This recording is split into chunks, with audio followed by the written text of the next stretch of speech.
Tony Kemper, please make an opening statement, then we will take questions about our matchup tomorrow night at home against Middle Tennessee.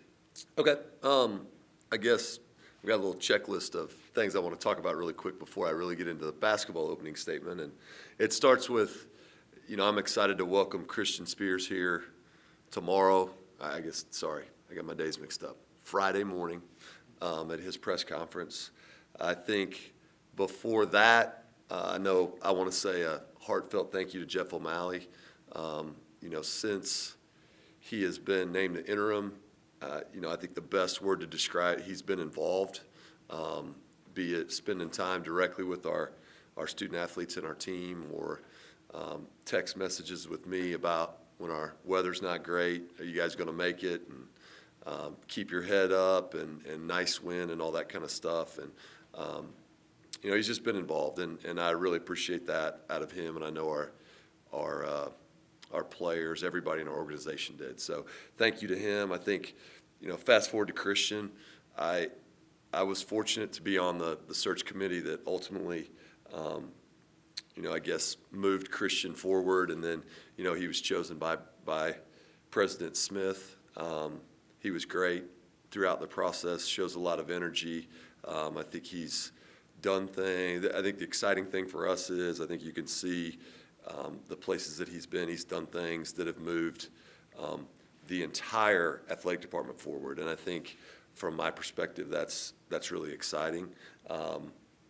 So I was involved. The way that we did the interviews here on campus, Cece Mays, who you're going to talk to here in a little bit, she was her and a couple of our other student athletes went to all of the open mic deals that they had for the student athletes. And, she was, Christian had her ready to run through a wall when she got done listening to him. We had practice shortly after when they got done. And, she came up to my office and said, I really, really liked him. So maybe, I know his press conference is 10 a.m. on Friday. If he's here Thursday night, I'll have him do our pregame speech for Middle Tennessee, because he had us ready to go. But I think we're all excited to welcome him and get under his leadership. So last thing, Thursday night, we're going to participate as a group, as a program in the Rising Coaches Equality Night, which Rising Coaches is I know it's a basketball podcast where they talk to different coaches. That's kind of where it originated. So it's an organization of coaches, but they kind of created a night this year to just keep equality that in the forefront of the conversation. I think basketball, it's very important. I mean, we've got a really diverse locker room and coaches and things like that. So Rudy Evans, our Dobo, kind of brought me the idea, and we actually were part of Florida Internationals same day when we were down there playing. So we will our team will be wearing black, and then our coaching staff will wear black, and then we'll have a little equality equal sign lapel pin on as well. So we will be taking part in that on Thursday, and proud of our program for being a part of that. So that's my checklist, and now we'll go quickly to last week. One big win at Old Dominion. That's a tough place to play on the road. That's a really good basketball team. I know they were top 100 in the net rankings going into the game against us, and started well and ended really well. They hit us really hard coming out of the locker room. We had a little lead that we got right before half. They hit us really hard coming out of the locker room, and we just kind of discussed in the last huddle going into the fourth quarter that we felt as a group like the tougher team would win, and I thought we made a ton of shots. We got timely rebounds, and came away with a great road win. Saturday, not sharp enough to beat Charlotte. I mean, they're good, and we knew that going in. I keep doing that. Octavia Jet Wilson was really, really good, and on both ends of the floor. So she was guarding Savannah Wheeler, and she did a great job on Sav, and then on the offensive end, she had 34 points. So, she was just tremendous, and we didn't really have an answer for her. And, you have to play really well at Charlotte to beat them. So that was kind of last week. Fast forward to this week, another really good team coming in here, Middle Tennessee. And I've been talking at length about our side and how good it is, and it's one right after another, and 3 in a row of I guess the teams with the best records in our league currently.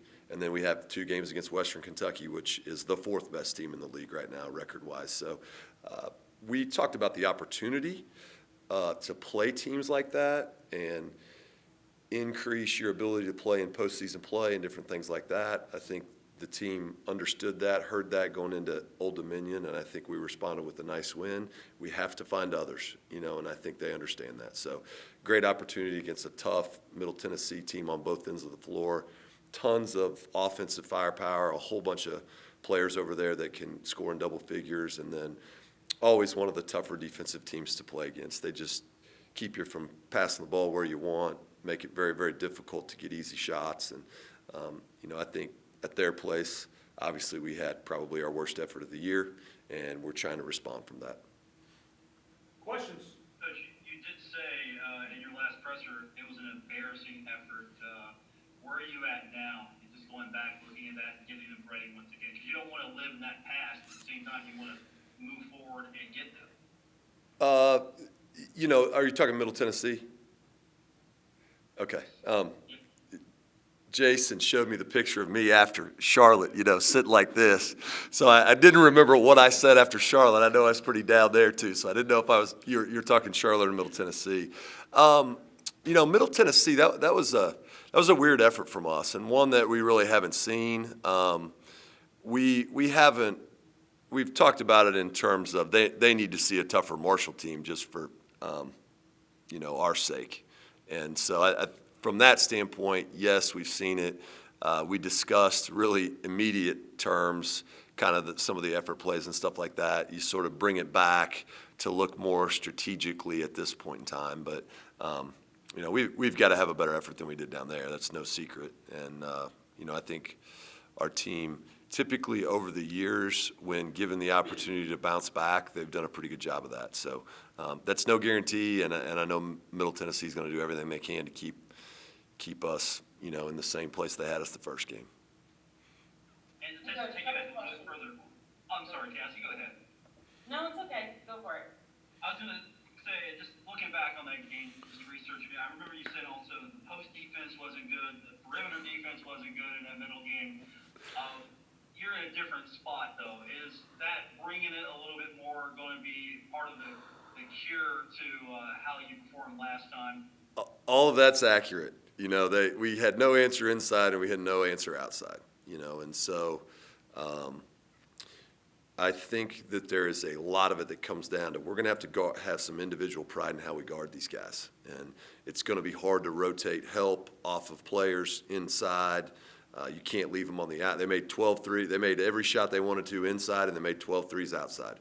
So, what are your options? They're not very good, and so you better get a stiff upper lip, and you better get after it individually, because I think that's what it's going to take. Is we're going to have better individual performances to figure out a way to hold them down to a certain degree. And I'm not sure that you can really do that. They're going to score the ball. They just are. They're that good offensively. Hey, Coach, real quick, is there a way for us to get in there, like if Christian does your pregame speech? I can ask you, and I don't know if you guys know, but I want to get video of that. Well, I don't think he is. I don't think he is. He's got other bigger fish to fry. But my point is, Cece Mays was excited after she listened to Christian. So if I guess if he wants to do it, we'll probably have, we might have rights on that if that's his first speech at Marshall. I don't know that we'll just let anybody in there. We might be selling that thing. So, hey man, but I had to ask. I know, fair enough.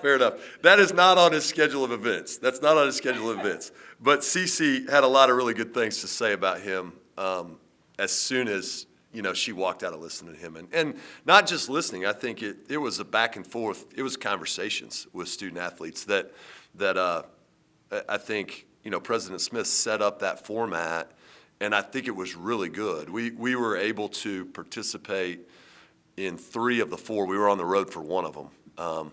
But, you know, I think it gives everybody an opportunity to ask questions about, you know, what's this mean for me in women's basketball? You know, how's it going to translate to me? And if you've watched CeCe Mays play, she ain't bashful. So I'm sure that she might have hit him with a couple tough questions. And then I did have, kind of going off what Paul said, you know, how much of your guys' time are you going to be looking at that last game and analyzing, you know, last time you guys played Middle? And then also, you did just lose to Charlotte. Middle did beat Charlotte. How are you guys looking at that game at all and how they battled against Charlotte? Yeah, you got to try to find ways to combat some of the strengths that they have. So, sure, you're going to watch for any little advantage that you might be able to get out of there, and there's not many. You know, I'll be honest with you. And Charlotte, there's a reason why that game was really close. Those 2 teams are really good. You know, and it was tough to score for both of them. I do think that they're 2 of the best or the 2 best, whatever, defensive teams in our league. They do it a different way, but they're both really good. So you certainly go through and you try to find anything you can to maybe help, you know. Look at that last game, 19 turnovers, they got a lot of points off that, 23 points.